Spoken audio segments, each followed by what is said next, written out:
there's so much shit that goes on. So the first lawyers I hired, right, the United American Patriots. Okay. Just Stackhouse. Okay. Were these the guys that turned on you? Yeah, dude. This is how nasty it gets. I show up to the first day of court with them, and I'm not a lawyer. I don't know shit about anything that lawyers do. I've never been in a courtroom. But watching them, like, they're just like shuffling papers. Like, all right, well, let's just go in there and see what happens. And I'm like, dude, I'm facing life with them. So I'm like, this doesn't seem like you're got your shit together. But whatever. I was like, maybe I'm just being too, whatever, arrogant, or think I know better. But so I just was like, okay. But then the more and more I went to court with them, I was like, dude, something isn't right here. So I would tell my wife, I'm like, dude, I don't trust these guys. Like, I don't seem like they're putting forth the effort for someone that's facing life without parole. Was she in the courtroom too? No, she's back in Florida. So that but she was communicating with them on the phone. So she would call them and be like, hey, Eddie's not confident. You guys, they'd be like, oh, he's just in a stressful situation. Like, don't listen, he's locked up. Well, it wasn't until they pulled me out for a meeting one time. And this is, I think I was about 7 months in. And they were like, hey, this is what they would do. They would schedule a lawyer meeting, which I would go to the local JAG building on base, in handcuffs and sit in the office, which was like a little reprieve, like found yourself. They would never show up like 10 minutes left. When I went back, they showed up like a we'll go back and do next time. We're going to extend your trial.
Drago Desir and his wife Rachel. Drago and Rachel, they started this fund. It's to help out team guys if they're in trouble. So they raised about $250,000, and the UAP's like, we want that money. And so my wife was like, that money is, and I told her the same thing. I'm like, that money is set aside. If I get found guilty, that goes to my family, so they can take care of themselves. So what they told my wife was like, if you don't give us that money, we're just going to leave your husband in prison and not represent him the way you should. So that's when we're like, fuck you, Bernie Carrick, you know who he is? Sure. So this is all divine intervention. Like, Bernie read the article about me and was like, this doesn't seem right. He somehow got a hold of my wife, didn't know us from Adam, and was like, hey, what is your legal team doing? And so when she told him everything, like, fuck that. He got Tim Parlatore, who's his lawyer. He became our legal representation. We fired. I was like, hey, I told Colby, I was like, you're fired. I actually kept Bill Stackhouse on for another month until he quit. So I fired Colby.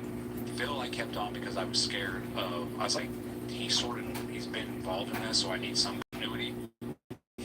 But when I made Tim first chair and Stackhouse second, he didn't like that. Nope, he quit. They ended up suing me for $1 million after my trial, which was really awesome. We actually just took care of that last year. That's nice. Yeah. But that is another reason why we started our foundation. Yeah. Right. Because that UAP started off as a good thing, and then it got corrupt with these lawyers who were on the board. Colby was on the board of directors and also working at it was a lawyer. That's the So it thing. was super incestuous. But yeah, so I mean, I ended up firing them, and that was probably a month and a half before my trial. And I got a whole new legal team in there, and I was let out of confinement when the prosecution got caught spying on my. The prosecution got caught spying. Oh yeah, dude. So. Oh, let's hear this story. I didn't see this in the New York Times. I must have missed it. On your day-to-day in jail? No, so what they did is, so when I hired the whole new legal team, and what happened is, so the prosecution was leaking all sorts of crap to the media the whole time, and we were on a gag order. So I wasn't, my team, nobody was allowed to talk about the case to anybody, but they're allowed to. What they were doing was just leaking stuff. And so when we caught them, they had leaked some information that we didn't even have yet. And it came out in an article. We were given that information that day in court. My lawyers were like, how is this already? We just got this. Under discovery rules? But this is how corrupt the UCJ is. The judge was like, oh yeah, that's disheartening. Prosecution, did you do this? No. Move on. That's it. And so they were pulling shit like this the whole time. Oh, it's disheartening. But it wasn't until I hired an older legal team. Tim gets an email from the prosecutor, like, hey, actually it was Mark B. Casey, who was also one of my lawyers, gets a email from the prosecutor. Hey, welcome to the case, blah blah blah. If you want to discuss anything, he sent it out to everybody.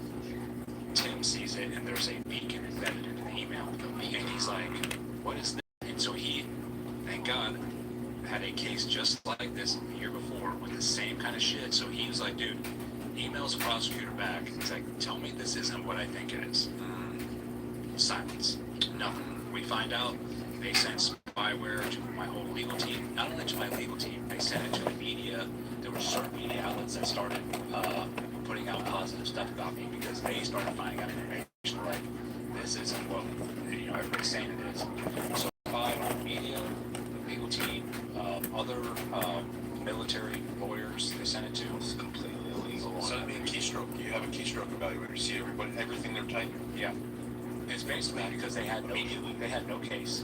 They knew they were like, we're fucked, and so we're gonna find out everything we can that they have. Yeah. Maybe he'll self-incriminate himself on something else. Yeah. You know what? That is sinister shit. It's beyond. And that's our military UCMJ people. We're talking about the military here, which makes it kind of a double whammy because they're like supposed to be better. But like when you look at prosecution in general, this is something that comes up that's like a subtopic on a lot of different podcasts. I've always had such an issue with the guys who flaunt their record. Like I always cite this guy Pre-Barara in the Southern District of New York. He was the guy who was 89 and 0. Yep. Well, Chris Christie was 100 and 0. Right. Yeah. And you don't bring the other cases. You know this well. And my whole thing is like, the justice system is supposed to put the government to the test, and guilty people in perfect law are supposed to be found guilty, and innocent people are supposed to be found not guilty. But we've incentivized a system where guys' careers are based on what they get. It's fucking horrible. Yeah. Yeah. Every case needs to be brought, the evidence is there, and the jury decides on what they decide. So did you ever get all? Did they ever? Was there ever like trying to get you to plea out to something like all the time? So just take this, and the rest will go away, and you'll be able to see your kids when they're in their 40s. That's what they gave me first. The Navy has to provide you with a lawyer. That's the one right you have, right? So when I was in prison for about 2.5 months when I finally met my Navy lawyer. 2.5 months. He shows up, but this is the best part. This guy shows up, and nothing against this guy. Like the Drewski meme when he's showing up with his shit falling out. He's like, hey man, I don't know, they assigned me to you. I'm actually stationed up in Lemoore, which is 5 hours away, so I'm not going to be able to come down here and represent you. And he's like, I think we should start talking plea deal. And I look at him, and I'm like, what? And I was like, dude, you're out of your mind. I was like, you even look at the case? And he's like, no. I'm like, dude, no, I'm not taking a plea deal. But then as we went later on as we're going later on in the case, or, the prosecutor would come every once in a while and be like, hey, if you plead to this, he wouldn't say it to me, he'd say it to my lawyer. And we'll give him, first it was like 65 years. Oh. Like, go fuck yourself. Every time they came, I was like, go fuck yourself. Respectfully. Like, it's not I'm not taking. I am innocent, and I'm going all the way. Even to the point where, before I went to trial, Trump was going to pardon a Green Beret and an Army lieutenant that was already in Leavenworth, and my name got thrown in the hat to pardon.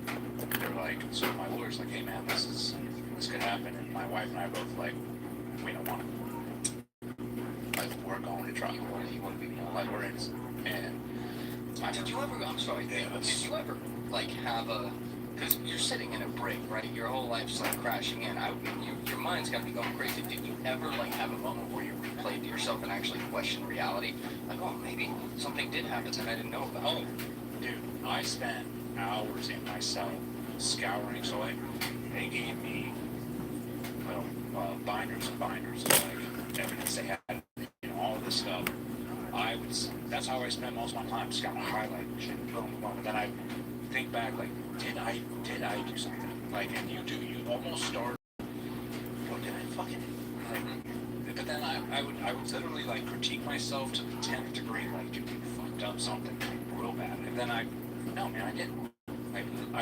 I could not find anything. I wanted to at a point. I was like, dude, I must have done something for them to be doing this to me. You have those crazy conversations in your head. And you start having dark conversations, like, with yourself. And you're like, dude, if I get found guilty, like, I'm life without parole. I'm like, I'm telling my wife, divorce me, like, now. Like, don't even, like, move on, But you don't, like, I don't want you, my kids visiting me and their dad's in prison, So you do have, like, these dark conversations with yourself. But yeah, I mean, but that's also part of processing, Yeah. You just have to, you have those, and then but what I found myself, I had a routine. I created a routine in there. I got up every morning. I did 150 burpees. I did, come out. I had a little this exercise group because we were supposed to get 1 hour of outside time a day, and it was at 7 at night, so it was like dark out, so you never saw daylight. But they had some pull-up bars that you could go to and like some welded weights together. So I took like these young kids under my wing, there's probably like 4 or 5 of them, and I'd run through workouts and mentor them. These aren't. No, believe me. Just making sure. These were kids that were, made a mistake, and that were just being overpunished. So like that little stuff like that helps you get along. Like you just find another purpose while you're in there. You're like, all right, if I can't control what's going on, then I'm gonna like find something to like give me a purpose, and helping others. And like I talked about, it's like, okay, these poor 19-year-old kids, they have nobody guiding them, and they're under just as much pressure as I am, even though they're not facing life, but they're too young to be dealing with this. So I mean, that's what got me through a lot of the stuff. But you wanted to go to trial, like fuck a bargain. We're Oh yeah, dude. We were like, no, we're going, because I knew. My wife and I both knew. It's like, once we get these little turds on the stand, these accusers, people are gonna see right through this shit, because they had told so many lies that I would like, and I scouted through everything they had said. I'm like, that's contradicting there. That's a lie that contradicts that. Like, none of it made sense. They had even hidden evidence to where they charged me with. So obviously they charged me with killing the ISIS dude, and then they threw on 2 charges. Because it's just how corrupt the system is. So you do. It's called an Article 32. It's like the military's version of a grand jury, right? So this is where we're going to decide whether this goes to court-martial. Okay. So during the Article 32, they were like, hey, we want to throw on 2 more murder charges. And, we're like, oh, well, where's this coming from? Like, we have testimonial, from the witness that says he shot a 4-year-old girl in the chest with a 300 Win Mag, and then he shot an old man on Father's Day. And on Father's Day? Yes. So I was like, what the fuck? Well, here's what happened. Dylan when he was like, oh yeah, I saw him shoot an old man and dropped another name of somebody. This guy saw it too. So they pulled that guy in. He's like, no, I didn't see that. And then that happened with a little girl too. Like Josh Brands said he saw 2 little girls get shot, which he probably did, because it should happen. Yeah, that should be happening. But at the time, he said, "Oh, I think it was ISIS," but now I think it was Eddie. I think Eddie did it. So in the discovery, you can see the different they've given you at this point the different witnesses and what they said. So you already know, like, okay, well, if he goes on the stand and says that, we're gonna go.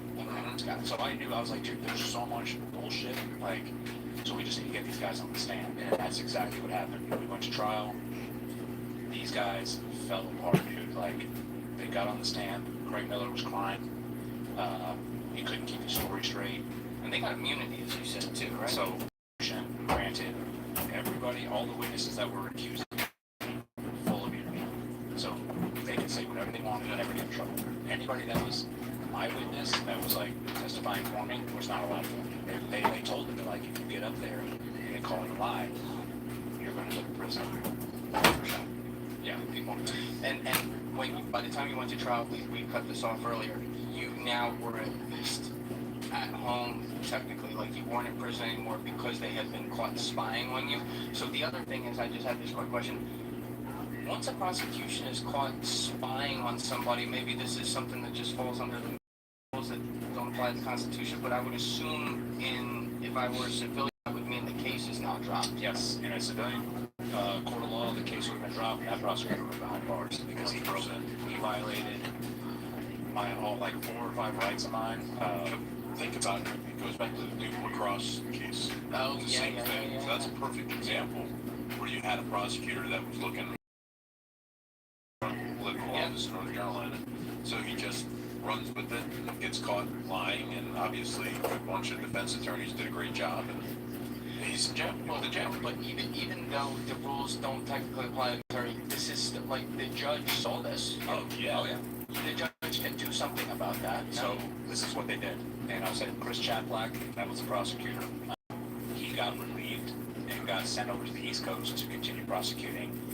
They just filled in another prosecutor, and they're like, carry on. Oh, and this was my reprieve for getting spied on. I was let out of confinement, so I can now be outside for a month before my trial, and then during jury selection, we got allowed 3 more strikes than the prosecutor. So that means during jury selection, that was it. Yeah, please explain that to people that don't know. So during jury selection, it's called the voir dire process. Voir dire. Yeah, and that's it's funny. You bring I keep picturing your first lawyers as their first lawyer.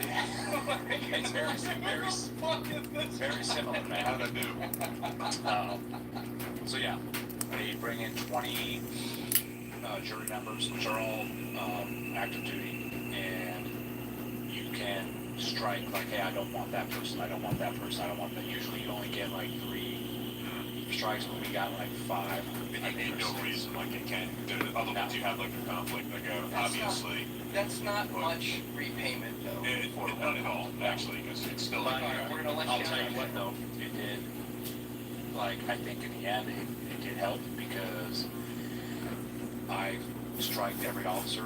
I was like, I want all the officers gone because I know they're institutionalists and they're just going to side with whatever the institution wants. And then there was at least 6 combat veteran Marines. I saw them, I was like, I want all of them. And then 1 SEAL was on the jury. So is this, I'm just wondering for the process, how it works in the military, these are guys who are stationed on the base and it's just like we get jury selection, they get jury selection. They're going to have they can be from any base. And they're just called up like, hey, you're coming in to be part of the jury for this. Okay. And it's supposed to be a jury of your peers. And a lot of this is what helped me out, is because those Marines were on there, and we're all combat, like infantry dudes, that was huge. But in most cases, it's like candlestick makers. You'll have like some medical officer or like somebody has no idea what your job entails. So that, I would say that helped me out extremely, but that, again, Case should have been tossed. Yes, it should have been tossed.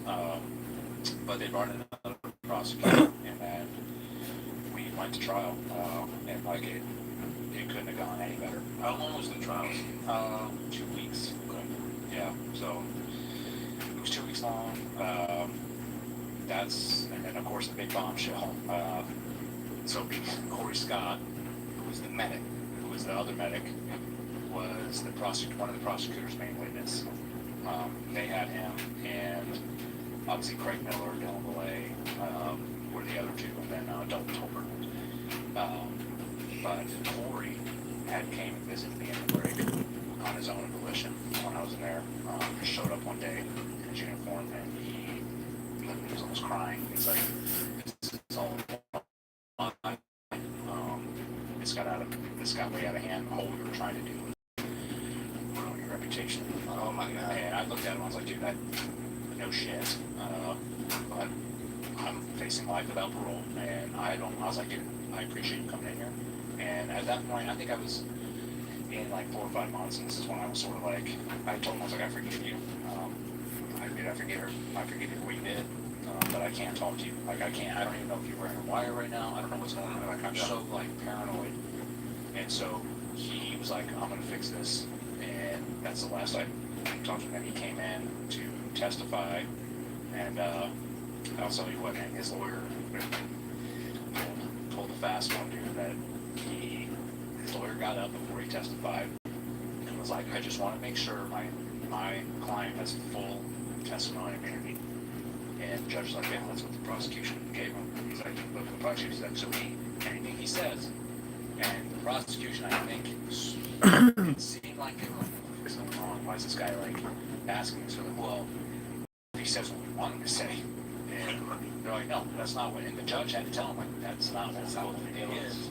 So the prosecution said, "All right, yeah." So then Corey went up there on the stand. Jesus Christ. He's like, "I killed you." And that's when. Was that even true? That's not even, like, that's... He said he held his hand over the breathing tube, which he could have done it, and I wasn't. If I was going back and forth, I didn't watch him do it. You don't think that was pretty... But, you know, Corey's like, "I did that because I did not want him to get his head chopped off or like get tortured in front of us like we were watching every other day." But that's when, like, the media, like, blew up, ran out of the courtroom. The prosecution got up, started attacking their own witness, and calling their own witness a liar. Their whole case, I mean, it was already done before that, though. Like, I honestly think, no, I won't say, like, I think that was huge, but even so, like, all their other witnesses shit the bed. Like, got caught up on all their lies on the stand. It was, like, so evident. Are you just looking at the jury like... Not once. So I was instructed by Bernie and by my lawyer, like, "Do not stand down with the jury, do not show any emotion, do not either." It was calm as a cucumber staring straight ahead the whole time. I would look at the dudes when they were testifying, like, did they look at you? Oh yeah, well, one of Josh Brands, who is a fucking psychotic nut, he's got bipolar issues, but he came in and literally was like on the stand staring at me doing this, like, "Oh man," like showing like you obviously have a problem. And yeah, he was going nuts. But he got caught up in like I don't know how many lies. Craig Miller got caught up in so many lies. It was like Judge was like, "Holy shit!" Like, all these dudes are lying. You know, they couldn't keep their story straight. And then of course the Corey Scott thing was like the icing on the cake. Yeah. But even then, like, it didn't matter. You would think like, "Oh, case closed." No, they said that I had paid off Corey Scott. To say that. They made him pay your lawyer. Yeah, I'm like, dude, I can't even afford to be in this courtroom right now. Yeah. But yeah, at the end of the day, you know, the verdict day came out. It was not guilty except for one, which was the picture. Yep. So because they had put so much effort and money and time into trying to convict me, they threw the book at me with the picture. They were looking. So I think I'm the first person ever to be court-martialed for taking a picture with a dead terrorist. Because I took that picture, they're like, "Oh, reduce his rank to E1. E1. Yep. And it was like my 20 years never existed. So I would have not gotten my retirement. So obviously the trial ended. I had to go back to work. But then at work I was banned from all the SEAL bases. They're like, "You're not allowed to step foot on any of the SEAL bases." And I asked why. I was like, "Why?" And they're like, "Because the guys that testified against you work there and they're scared to death of you." And I was like, "So this is where the persecution didn't stop. Like, it actually, like, became worse, because then they were like, well, we're gonna, you know, take your retirement, do all this, and they were still poking and prodding me even when I was out, like, they were fucking with me a little bit. And the media is not really reporting on what happened in the courtroom with the witnesses. Like, No, like, it was, the media was completely skewed. So, like, even our best days, we come out of court, like, oh, huge win. He's like, oh, and gallery, you know, they would just say something wrong about me, and you're like, dude, what planet were you on? But either way, I mean, that's the way we drank from a fire hose of just how all that shit works. And I'll tell you what, dude, I was able to go to court. Like, whoever's president, I'm going to do the job regardless. Like, I never really pay attention. You know, I voted for Trump, obviously, before that, I did. And when he was always talking about fake news, I was always like, oh, like, but I didn't obviously read the news that much either. Until did you get to watch the news in prison? CNN. Oh, that's awesome. That's all they would play. That's all you're allowed to watch. So I got to watch myself being demonized on CNN, And you do get the view as well. You know what I was thinking in contrasting, like the DOJ system, the constitutional system. Even if you're granted immunity, part of that agreement is if you lie, you can be charged. That's the only thing. So, but in the military, no matter, like if you sign a proper agreement with us, when guys will come in and talk to us, first thing we tell them, hey, look, if you lie here, you know, we're not going to use anything you tell us against you unless you lie. It's the same thing that goes to immunity. And you see, Jay, that's not the case. No. Not in they make up the rules as true. they make up the rules as they go. Yeah. And that's really like it is. They just shift it around, and you feel like you're taking crazy pills all the time. Like, you're like, dude, how are they getting away with this? Or how can they do this? And it's the whole system is corrupt. So even your Navy lawyer who's representing you will not say a word. He's like, this is just the way it is. You know, like, Because everybody caves. yeah, Everybody caves. everybody except my wife. Yep. And my brother. Yeah, shout out to your Thank wife. God. And that's, I'll tell you what, man, and that's what I tell people that we're helping now, especially the guys that are getting, you know, screwed up with UCMJ, or their command is like completely screwing them. You know, I help with, you know, guys on the teams too still. Their national inclinations, like, fuck, like, I want to fight back, I can't believe they're doing this, I'm going to say this. I'm like, dude, the best thing you can do is keep your mouth shut and let them dig themselves in a hole. I'm like, because here's what their downfall is. They are so elite, like, they have this elitist mindset that they can do no wrong, and then when they get proven wrong, instead of having accountability and say, we made a mistake, they'll double down, and then they'll triple down, and they'll dig themselves so deep that you have them. And I was like, they are not used to people standing up against them. They are not. They're used to everybody kowtowing and like, all right, yeah, whatever. Because most people in the military are going to take it in the ass. Like, when it comes to this, because that's what you're bred for since boot camp. Yeah. Trust the leadership. You know, have belief in leadership. They will do what's best by you. Don't ever question, you know, what's going on. Maybe that used to make sense. Yeah. Well, I don't know if it did or not, but all I know now is like, Or now. you stand up for yourself, you start fighting back, they have no clue how to handle it. They could not stand my wife. They were like, dude, my wife's Instagram posts were being briefed in the Pentagon. Yeah. That's some retread there. Yeah. Like that, but that's how, like, how do we, like, stop? It's like, dude, you can't stop especially my wife, because my wife told me, she's like, you might have control of you might own my husband, but you don't own me. Like, I'm gonna say whatever the fuck I want, and I'm gonna tell the truth about what's going on. And that's, they like, the Secretary of Defense got fired or Secretary of the Navy got fired in my home. Oh, that's right. What was his name again?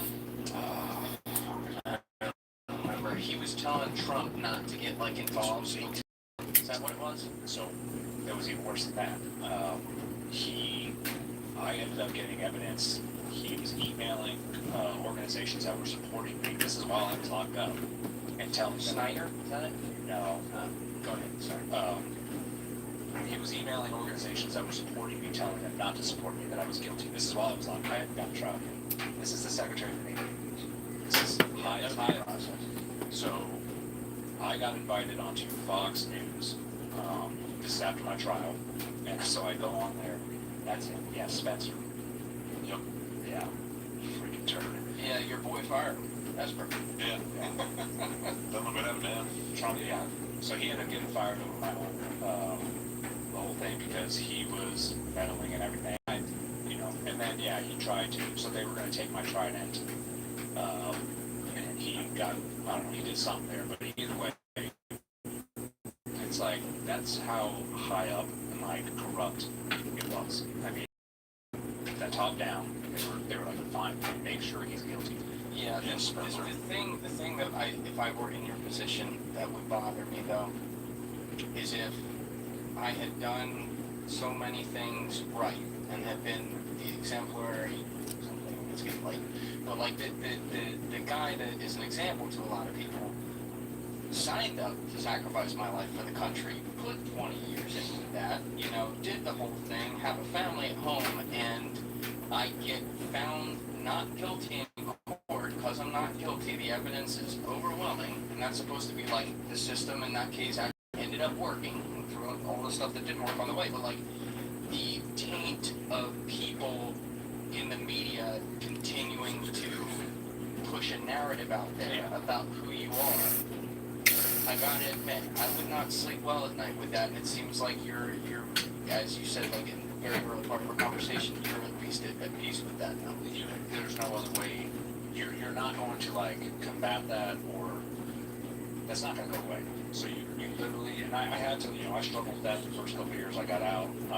Because I was still being demonized, and it's like, dude, I went to court, and there was always still these rumors out there like he was part of it. I wasn't part of it. I actually went and faced my, the dudes. And I thought you were a part of it too. That's one of the big rumors out there. But at the end of the day, man, this is what I tell people, because this is what, when we help people do our foundation, they go through the same thing. Like, boom, you get vindicated, but it doesn't matter. The narrative of the media is out there. And I tell them, like, dude, you are just going to have to learn to be who you are and be undeniable. Like, if you are a good person, if you are, a person that you say you are, then keep being that person and become undeniable. Eventually,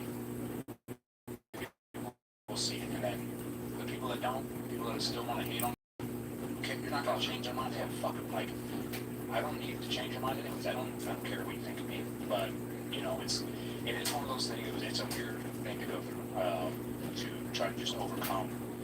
But I guess it's like real close to like cancel culture, like how people feel like when they get canceled or whatever, and then they have to sort of come back and try to redeem themselves when they were really innocent.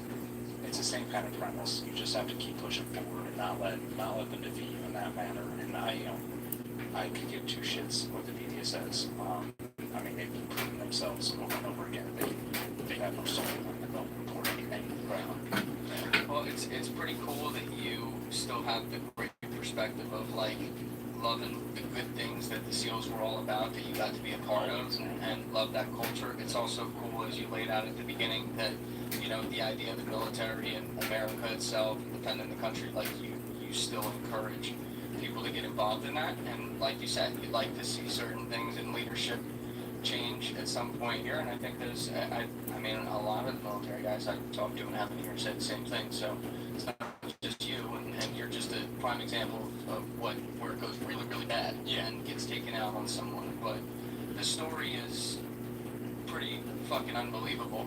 And, I do think more people need to hear it, and you do a great job telling it. So I'm glad we got to do it here. I'm also sorry for believing the media back when I was like 23. I was like, oh yeah, that guy must have killed people. Yeah, but don't be sorry for that, man. That's like, I was the same way. Before I went through my shit, if I read something or saw it, I'm like, yeah, that must have happened. Right. Like, it's not until you actually go through it, and then, your eyes are open. Yeah, shout out to like Michael Williams and Sean Ryans of the world, though, from the community who've helped. Yes. That's really fucking cool. Oh yeah, both those are outstanding individuals, man.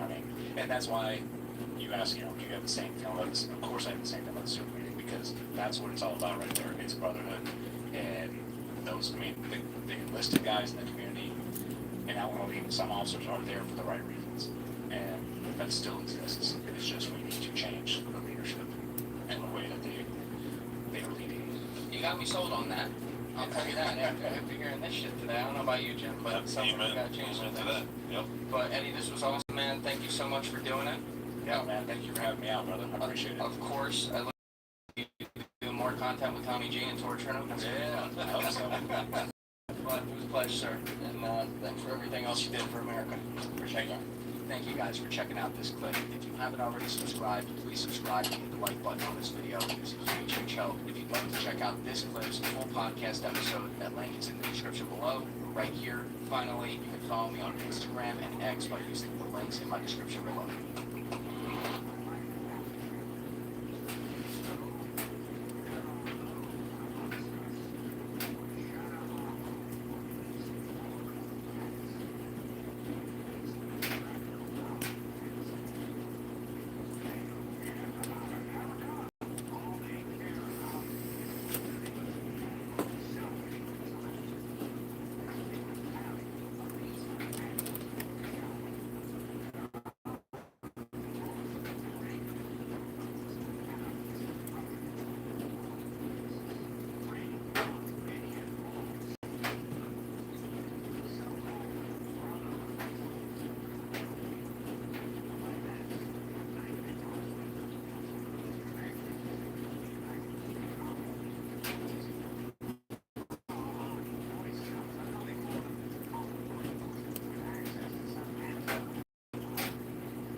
fields waiting for a spaceship behind passing comets. We're not that kind of couple.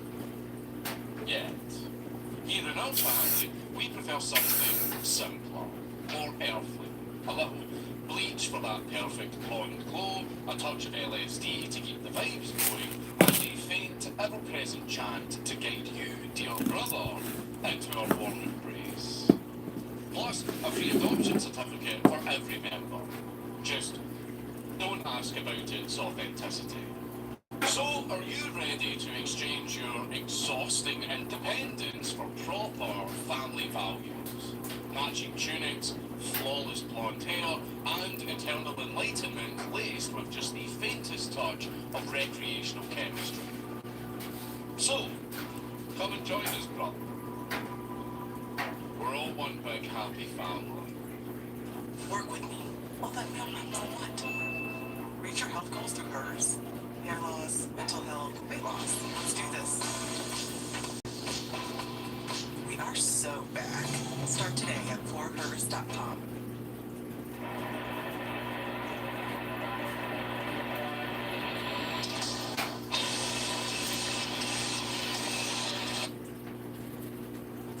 Maps for all sorts of PvE and PvP games, including co-op, random, ranked, and clan battle, brawl, and scenarios, and even just training. And for added challenge and realism, it's not just the ships that are super accurate, but your tactics will also depend on the weather. One of the warships has built the perfect arena for putting these classic beauties through their paces and showing off what made them so important. It is completely free to play on PC, and if you want to set sail with me and a large active community full of competing clans, then you can click the link in the description box down below to install one of the warships and use the invite code STEPUP. And all of the warships will get you started on your voyage with exclusive rewards, including 7 days of premium account time, 1 million credits, 500 doubloons, and a Stars and Stripes skin to decorate the Albany and the USS Smith. Evelyn Grace Victoria Edwards was born in Sale, Victoria on December the 30th of 1921. At least, that's what her birth name was before all of the bleach and enlightenment kicked in and transformed her into Anne Hamilton Burr. She took her first breath in good old dusty Australia. A place where spiders are the size of fucking cars and you need to check your shoes for slithering bioweapons. Hardly a good birthing place for a future cult leader, but hey, Australia's full of surprises like that. As with practically every single story on this channel, Anne's childhood was pretty. Her father Ralph was a railway worker and her mother Florence battled several severe mental illnesses. Florence spent most of her life in asylums, suffering from paranoid schizophrenia and leaving Anne and her siblings to survive however they could, while they were tossed around between relatives and foster homes. Anne was the eldest of 7 siblings, and she spent most of her early life caring for her younger brothers and sisters. A job that I'm sure she didn't volunteer for, but one that most likely seeded her lust for control over others. And later in life, Anne would spout all sorts of mystical bullshit about her youth, claiming that she was actually raised in a monastery and taught secret spiritual knowledge by ancient masters. The truth was far more mundane and miserable. Poverty, neglect, and a broken home. It's almost poetic. An unwanted, neglected girl who grew up to create a cult based entirely on her being the adored, unquestioned centre of everything. Today, you would just call that your average female. It's worth mentioning that some of that twisted spiritual curiosity came from her mother, Florence, who was known to dabble in the occult and spiritual communication. None of that Ouija board and crystal ball bullshit, but straight up claiming to speak to the dead. Probably in between her bouts of severe mental illness.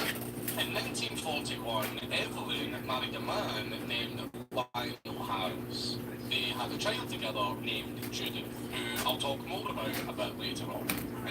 1955, tragedy struck when Lionel died in a car accident.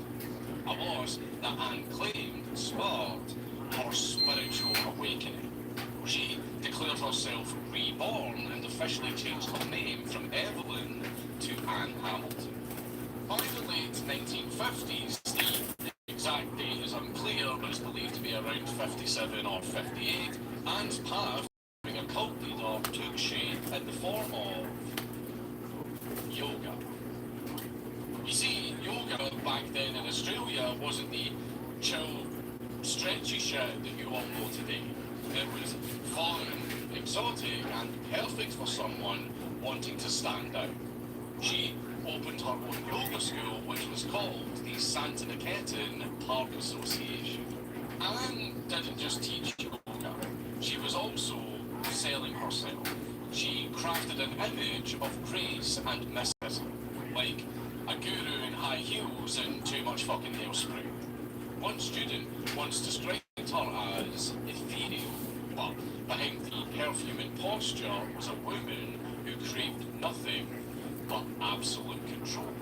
Apart from her mother's ghost-chatting shenanigans, Anne devoured the writings of 50s New Age mystics like Alice Bailey, a British writer and occultist that shaped the New Age spiritual movement in the 20th century, as well as the teachings of the Theosophical Society, an organisation founded in 1875 that focuses on the ideas of reincarnation and spiritual evolution, while blending elements of Eastern religions and Western occult.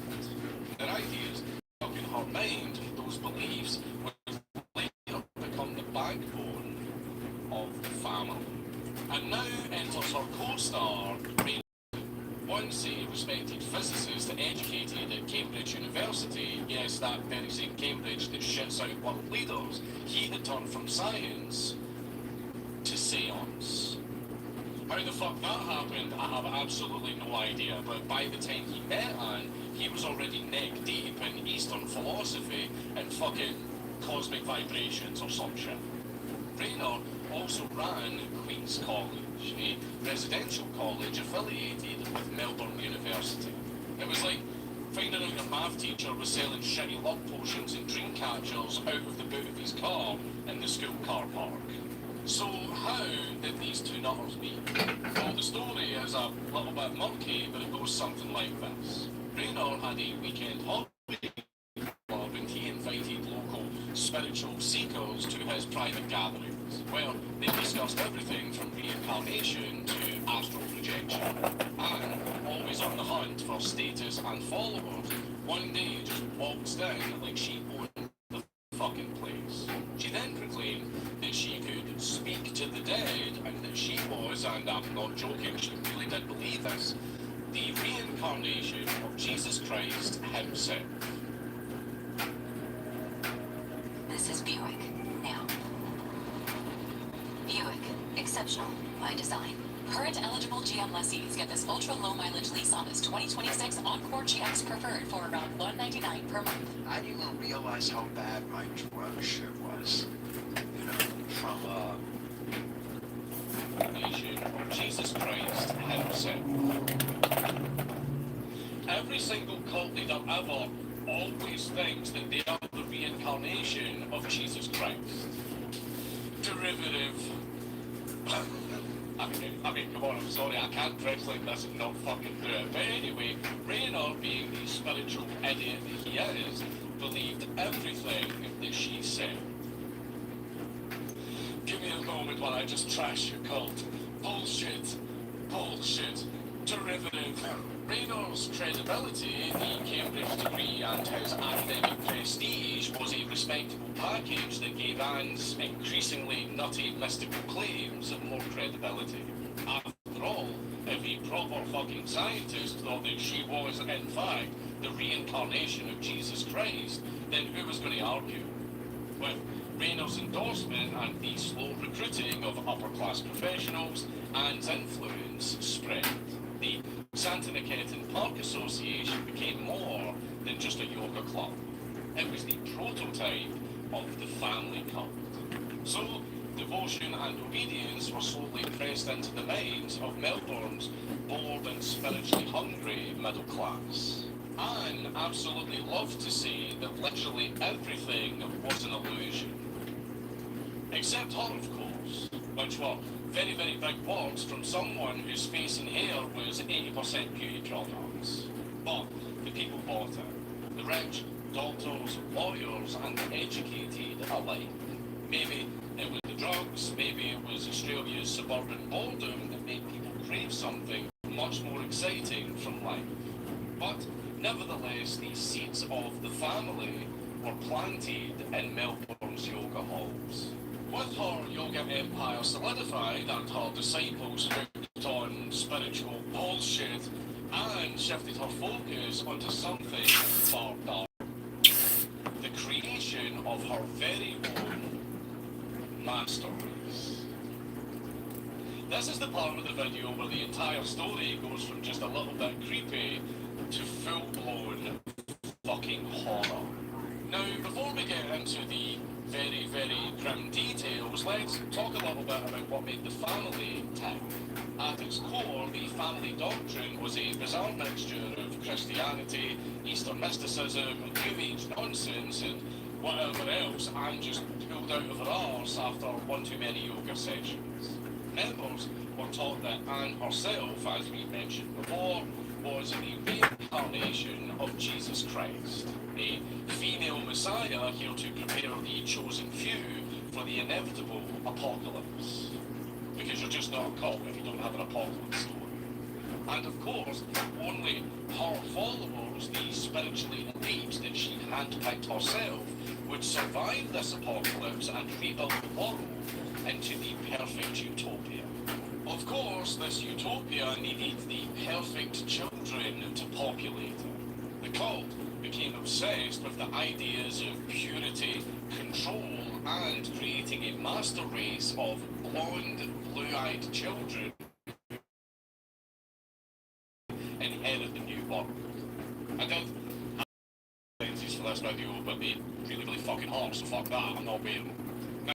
There were cult members who were very happy to just have children that they would then offer up to the cult, which is extremely fucked up, but also a rather slow process that wasn't gaining the cult enough perfect children as fast as Anne would have liked.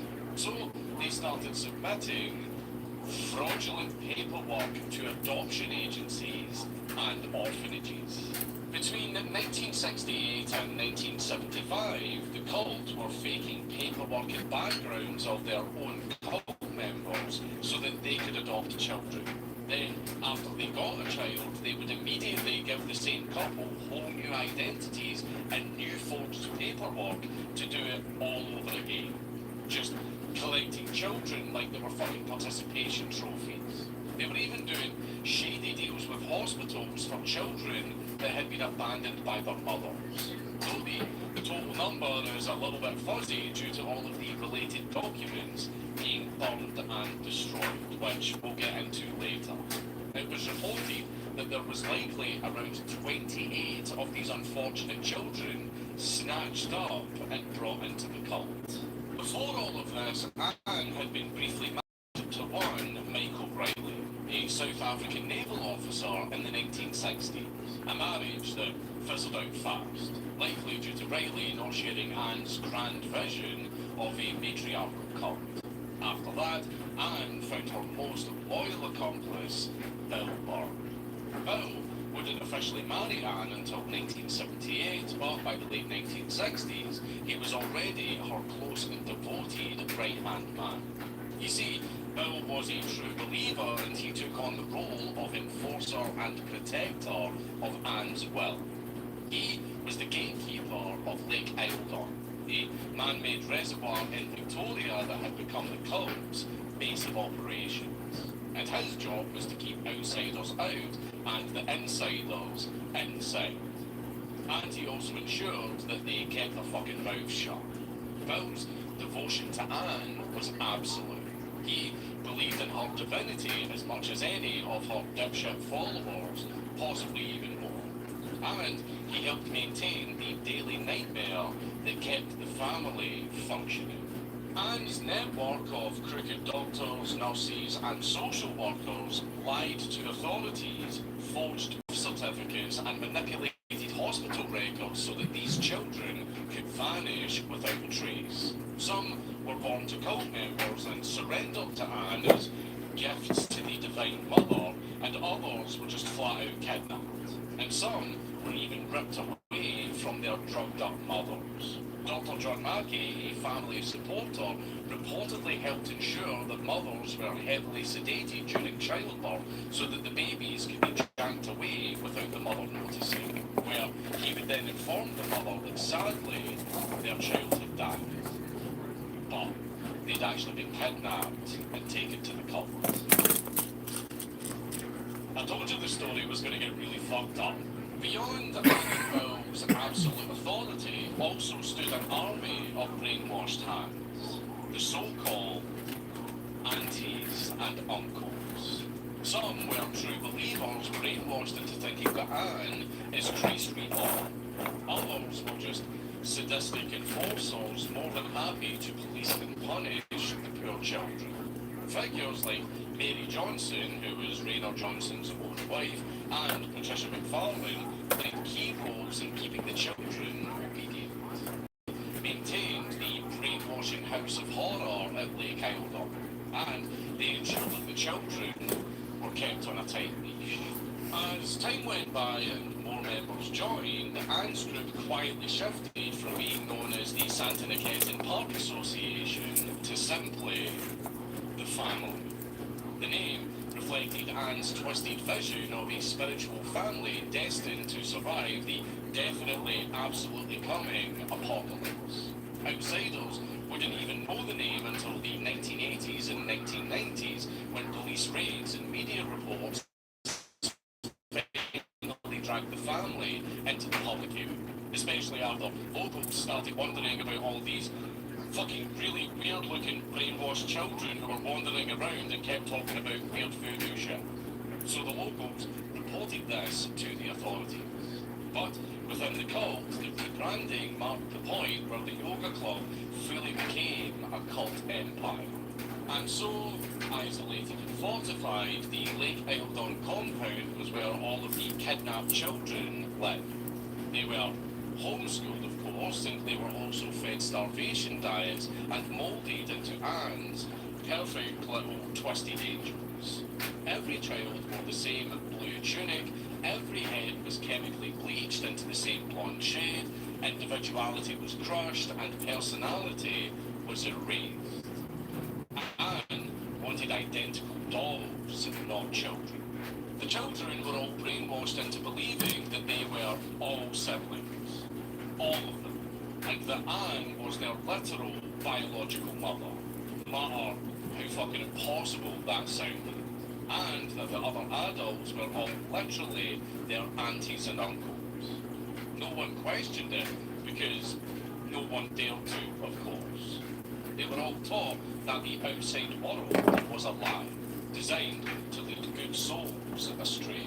To break the spirits of the children, as mentioned with the starvation diet, hunger became a daily occurrence. And if that didn't work, the beatings usually did. Sometimes by hand, sometimes with a whip, and sometimes with fucking stiletto heels. Anne's favourite choice of punishment. And this wasn't just way over-the-top discipline and child abuse, it was a cruel, calculated act of control. But the worst abuse was the drugs. Young children were routinely dosed with sleeping pill medication like Mogadon and Valium, among other sedatives. And the children were also all given fucking LSD. They gave every single child LSD when they turned 14 in some weird little ritual that they called their spiritual awakening.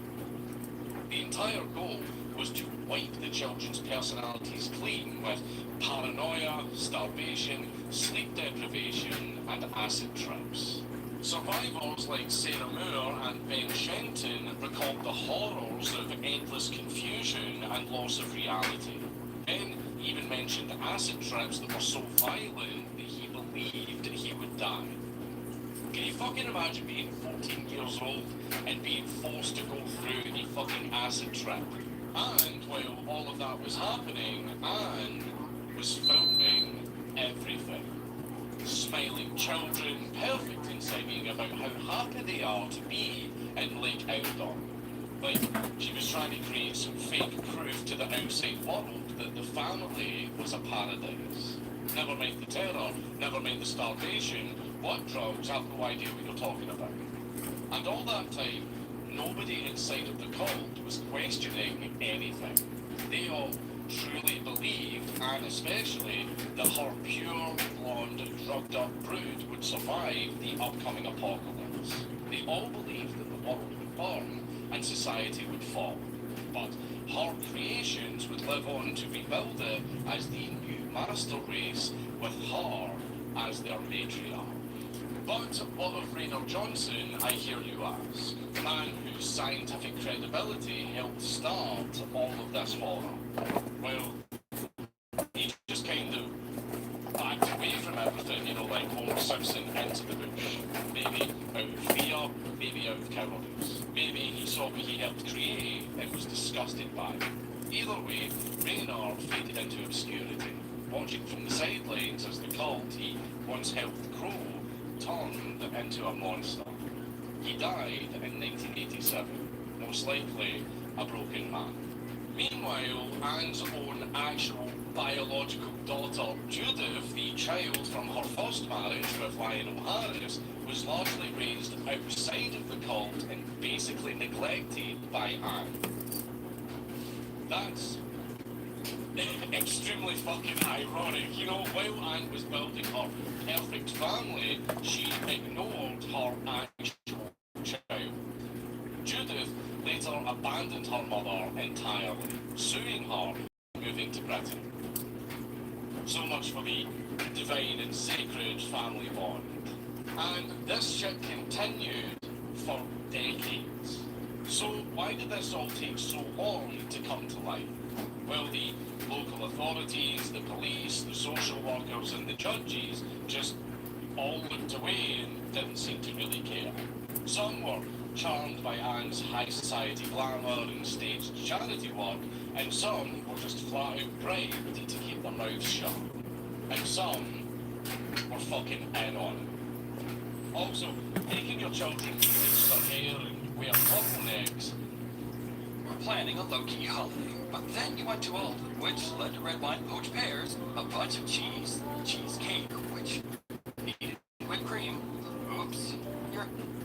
Isn't exactly legal, so it was a little bit of a legal grey area. But Anne's charisma was like a drug. She could cry on command, she could smile like she was a saint, and be angry like hell's fire itself. It was all part of the act to keep up the facade. But thankfully, cracks started to form. Survivors were actually escaping the cult and rumours were starting to leak into the real world. The people outside were starting to see what was really going on in the Lake Eildon compound. One of the earliest and most vital cracks came from inside of the cult itself. Sarah Hamilton Byrne, one of the stolen children, began to sense that between all of the bleaching and beatings and drugs, that this shit doesn't feel normal. Alongside Leanne, another stolen child, Sarah began reaching out to the outside world about the happenings in Lake Eildon. Leanne made the first move, fleeing the compound in 1987, and she managed to alert the authorities about the happenings inside the compound. Leanne's escape raised the first alarm, catching the attention of a journalist named Marie Moore, who had been investigating these shady adoptions and had heard whispers about the cult when it was first established. But it was Sarah's detailed testimony that truly gave Moore the information that she needed to escalate the investigation. When Sarah herself broke out shortly after Leanne and reached Moore in the outside world, Her words shocked the circle of journalists and law enforcement officers who weren't under Anne's paycheck. She spoke of the matching uniforms, the starvation, the drugged children, the LSD-based rituals, the aunties and uncles. She basically told them absolutely everything. And so Marie Moore started to dig up, uncovering layers upon layers of deception, fraud and cruelty that had gone on for decades. And finally, Moore's report eventually caught the attention of the police. Alongside Moore was private investigator Helen Davidenko, who also spent years digging into the family's secrets. Her persistence and connections helped bridge the gap between the parties involved and the authorities. Enter Detective Lex DeMann, who began assembling a task force to raid the family's compound. And it turns out he's been trying to raid the fucking place for fucking years at this point. And due to the cult's careful destruction of records and Anne's network of loyal professionals, he could never get the proper paperwork for the raid. But Lex persisted, and after years of following the trail of falsified documents and missing children, and after finally having testimonies from the escaped children, he finally had enough evidence to get a judge to approve a raid on the cult. On August the 14th of 1987, Victoria Police launched a full-scale raid on the Lake Eildon compound. Armed officers, followed by child welfare agents, stormed the property in what would become one of Australia's most famous cult busts. To the horror of the police, everything that was described by the escaped children was in fact true. As they entered, they found all of the children all in the same outfit, drugged up, bleached hair, starved and beaten. The children were stunned in absolute horror because some of them didn't even know that there were other people on the planet and that there was a whole world outside of the compound. They watched in absolute shock as all of these strange men and women in uniforms, practically aliens to them, burst into their home. Some of the children cried and some of them clung to aunties and uncles in absolute fear, too brainwashed to realise that this was a rescue mission. Most of the children simply froze, silently staring as their entire reality was shattered. Detective Lex DeMann later described the scene as, and I quote, "the most chilling moment of my career. An entire generation robbed of identity and moulded into something twisted." The task force gathered up all of the children and started bringing them to buses and cars that would take them far, far away from the only world they had ever known. Even though the children were now saved, that was the easy part. Building a case against Anne was the real nightmare because the cult were very, very careful. The cult members started burning documents and records the moment they saw the cops coming, and witnesses were either too loyal or too terrified to talk. The doctors and nurses who helped Anne steal babies all refused to testify, the social workers all turned silent, and the family's accumulated wealth meant that they could afford top lawyers that could twist every claim and muddy every accusation. And to make all of it even worse, Anne and Bill actually managed to escape.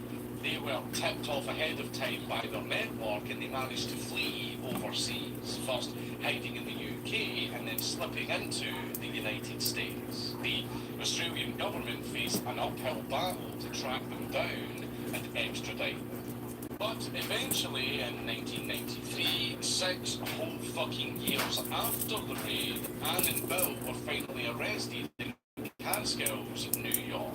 Their hideout, ironically, was another peaceful little house by a lake where no one asked questions.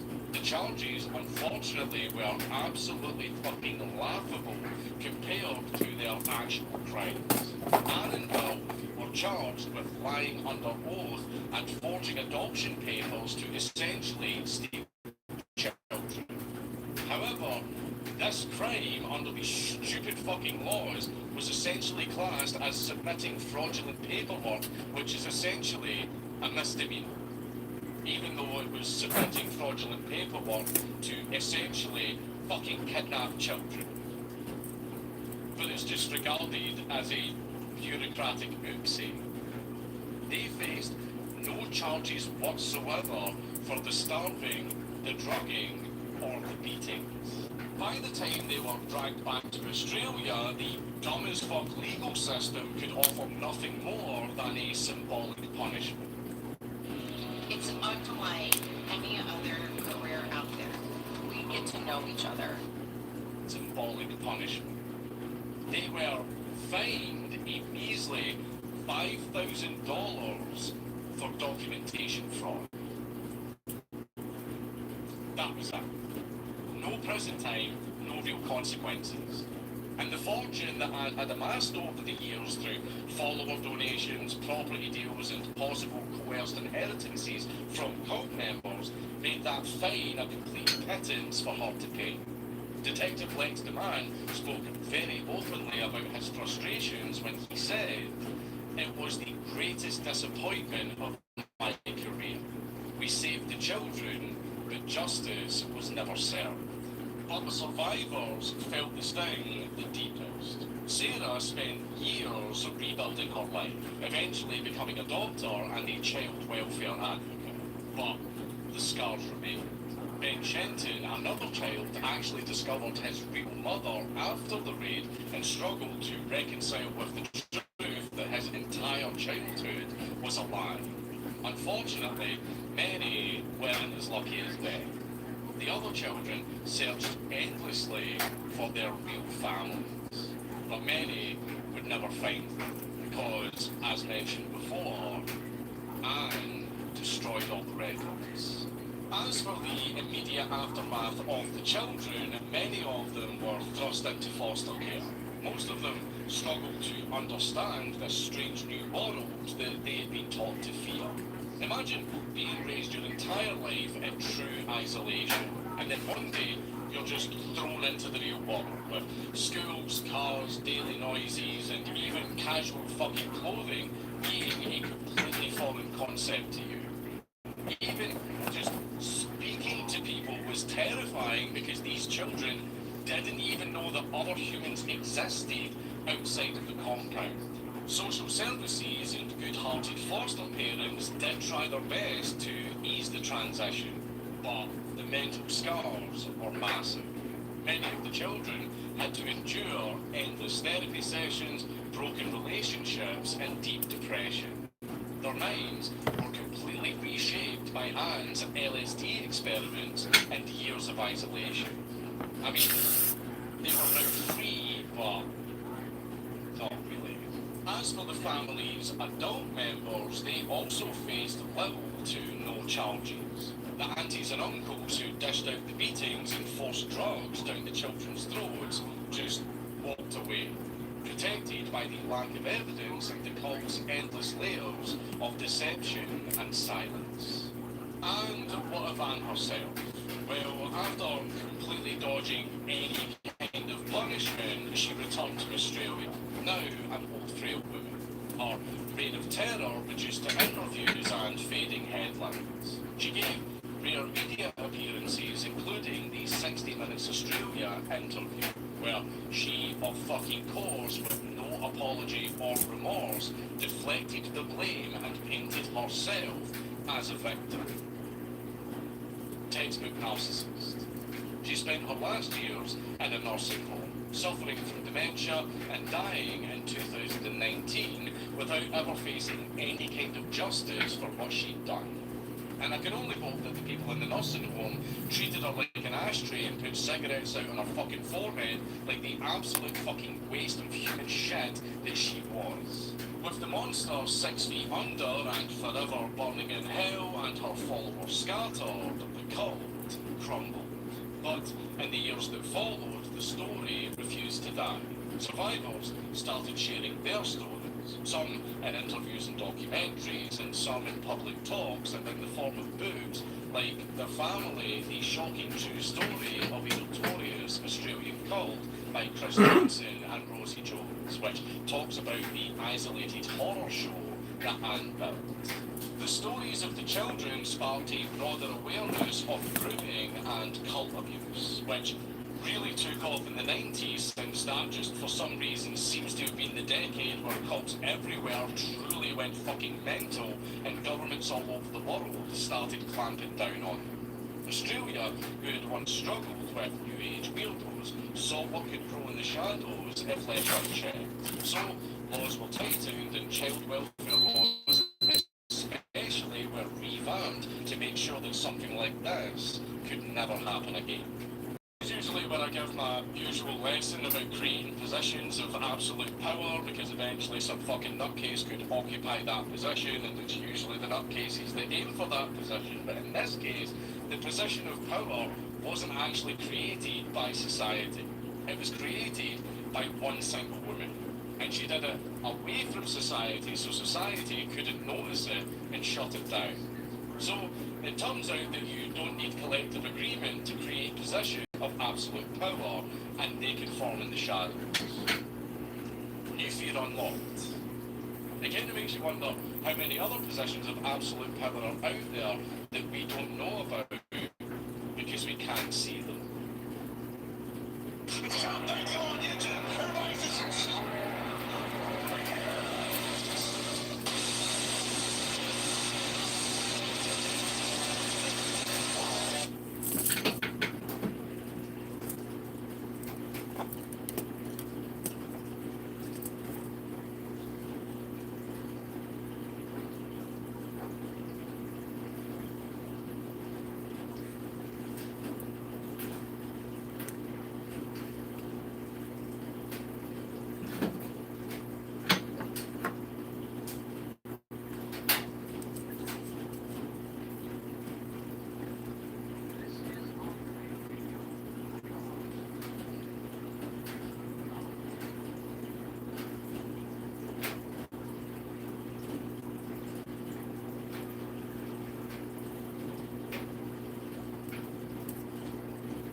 Guns, you know, those little things that go pew pew. Well, guns have had a massive impact on many things in our history and society, from video games, hunting, American education, and of course, modern warfare.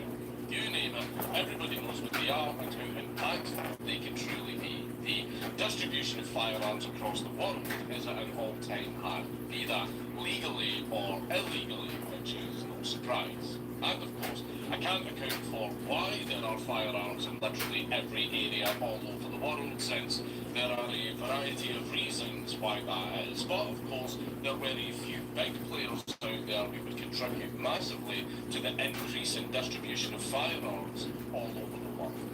Sure, there are these small-scale scenarios of straw purchases, theft, and illegal imports, but I'm talking larger scale than that. I'm talking about supplying enough firearms to arm, well, an army. Well, the man that we're going to be covering today is well known for his profession of trading weapons all across the world. Because there are over 550 million firearms in worldwide circulation. That's one firearm for every 12 people on the planet. The only question is, how do we arm the other 11? Victor Hoot, also known as the Merchant of Death.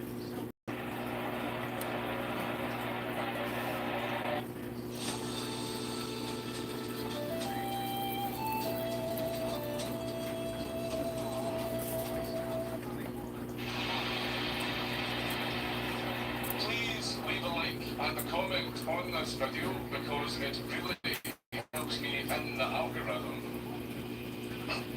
But before we get started, this video is brought to you by Fume.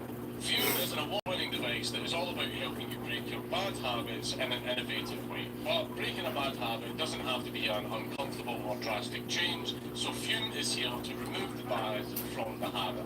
Instead of using electronics and annoying people with giant flavoured clouds, Fume is completely natural and instead it uses flavoured air. Not only is the air flavoured, it's made using all natural, delicious flavours that contain no harmful chemicals. So Fume really is all good with none of the bad. You can simply enjoy your habit guilt-free and replace your old bad habits easily.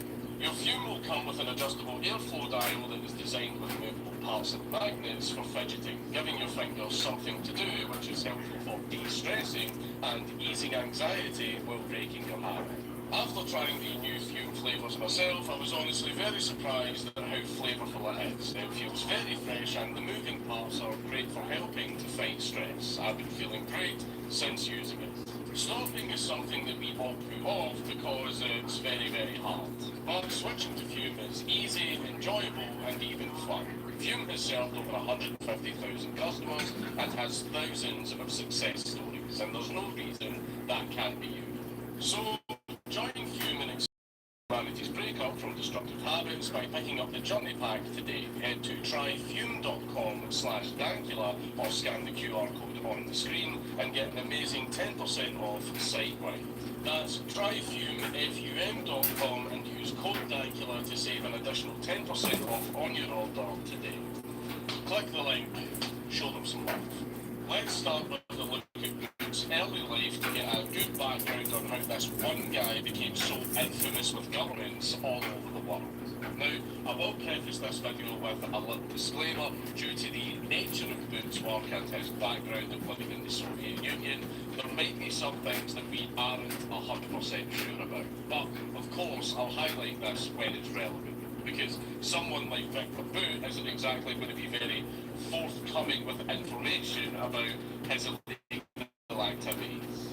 Disclaimer over. So, being involved in any trade of firearms comes with a crazy amount of secrecy and, of course, undercover operations. Because when you are an international under-the-table arms dealer, you kind of don't want anyone knowing who you are, especially any government.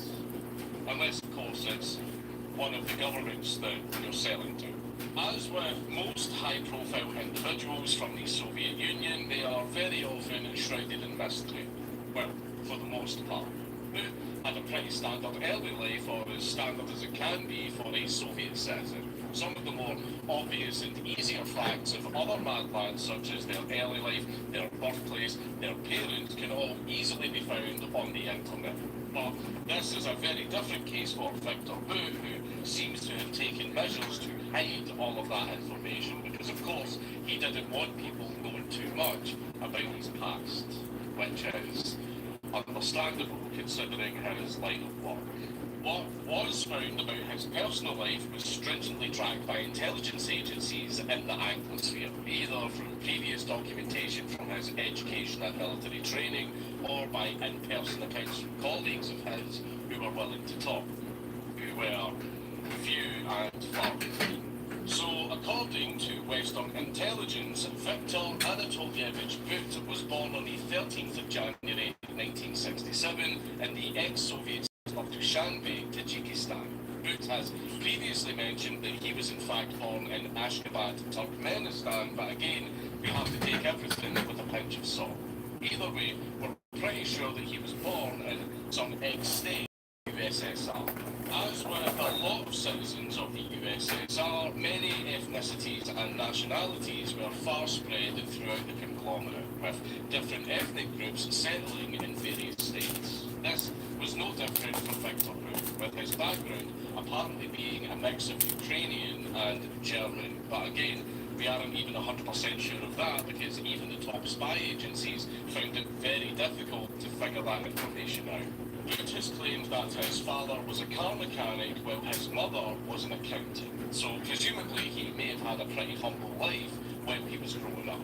But all of this could just be a cover story because there were speculations that Boot had a background in the KGB, with one or both of his parents allegedly being high-ranking Soviet intelligence agents.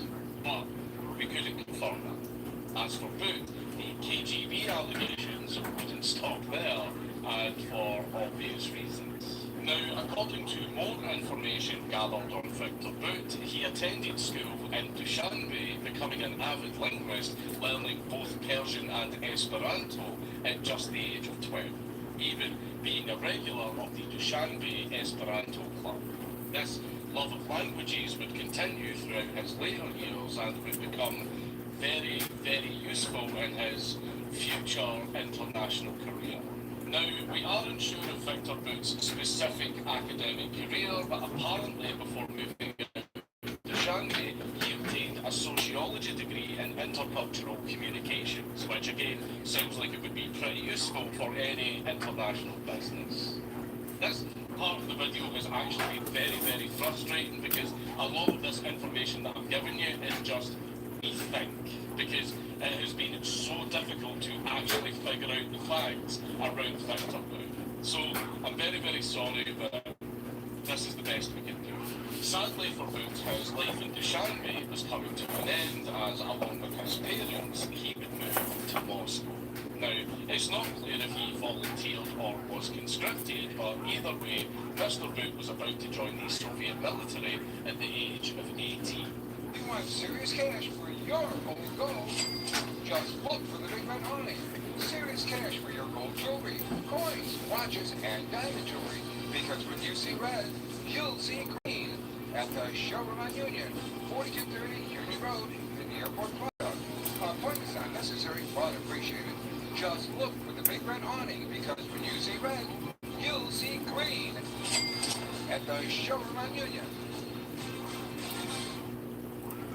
He would be placed into Moscow's Military Institute of Foreign Languages, where again his love of languages would flourish, allegedly becoming fluent in English, Portuguese, French, Arabic, and Farsi, along with his previously learned languages. So yeah, the man was a full-on polyglot with a degree in intercultural communications. Again, according to Western intelligence at the time, Moscow's Military Institute of Foreign Languages was considered highly linked to the Soviet espionage services by training spies in languages and culture so that they could blend into whatever country they were deployed to. So yeah, remember when I said that Boot wouldn't be beating those KGB allegations? It really didn't help that Boot was also an alleged prize student in the institute. But it wasn't just all theory and academics for Boot, because of course in the military you eventually have to do your time. This is when Boot's adventure would really begin, and he would start off as a translator for the Soviet military, sent off to Africa at just the age of 20, heading to Mozambique. Eventually he would be stationed in Angola alongside Russian peacekeepers during the Angolan Civil War in the late 80s. Whilst in Angola, the Soviets were responsible for assisting the People's Movement for the Liberation of Angola, the MPLA. And yet, this was just another of one of the very many times that the Soviet Union and the United States would pick sides in a skirmishing nation, attempting to influence their political sphere towards either a democratic capitalist nation or a communist nation. Basically, just another standard US versus Russia proxy war. Kind of like the one that's happening right now. Although Boot wasn't in Africa for very long, he claimed to have learned even more languages such as Xhosa and Zulu.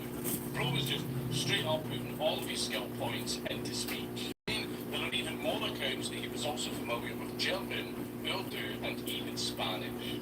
I can't tell if this guy's just a master shitposter taking advantage of his mysterious background, claiming to know all of these languages when he doesn't really, or if he is just straight up autistic and fucking loves languages.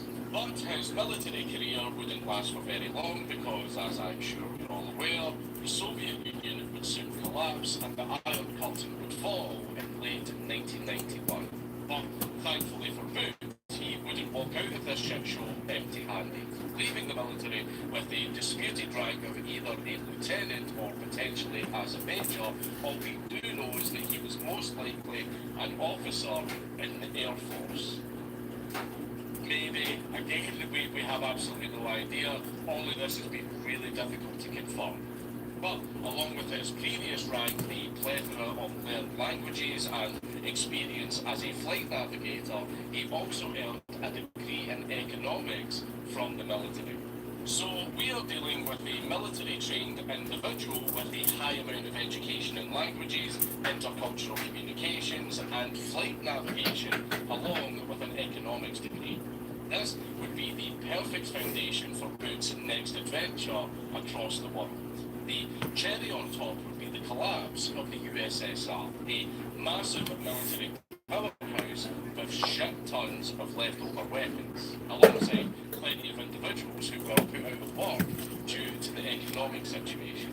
This meant that a lot of military personnel's paychecks just stopped coming in because the government was in utter shambles. So, what were these guys going to do for money now? Well, being military personnel, they had access to a lot of weapons. Warehouses just absolutely packed with all kinds of armaments, just sitting there, not doing anything. And all the guys whose job it was to catalogue and count these armaments had all quit because their paychecks stopped. So, no one would really notice if 1 or 2 or 12 or 3,000 AK-47s just so happened to go missing because they were sold to some mysterious benefactor while they pocketed the money.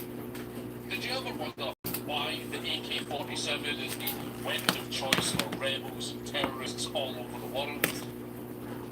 That's why. Despite this being a very tough time for people in Russia, it wasn't all doom and gloom for Viktor Bout, even if his countrymen were in disarray, because he would eventually marry the love of his life, Alla Vladimirovna Bout, who he first met in Mozambique during his translator work for the military, marrying her a few years in 1992. They would have a very happy marriage, moving into a one-bedroom apartment, often going on road trips and enjoying their new marriage amongst the chaos of the post-communist Russia. But with the fall of communism came the rise of capitalism within Russia, creating a new opportunity for Viktor Bout. Alright, so I'm just gonna ask you a question. How much do you think a personalized plan of human-grade fresh dog food made with high-quality ingredients, recipes developed by on-staff, board-certified... With his previous knowledge in aircraft navigation and his knowledge of economics, he thought of the idea of starting an import company. A lot of highly sought-after foreign goods were actually banned in communist Russia, but now that the Iron Curtain had fallen, these goods could then be imported. Who saw a market opportunity and decided to go for it. Now, there are a few variations to this story, which again is hard to remember. But the big side of the story goes something like this. With these new business ventures in mind, along with the help of his family and ties to the military, Viktor Bout managed to purchase 3 mountain cargo planes after the dissolution of the USSR at a price of roughly $120,000. The reason he was able to just buy 3 cargo planes for so cheap is for the same reason we discussed earlier. The paychecks stopped coming in from the guys who were in charge of the planes. Got 2 viewers. Oh, So, shit. there's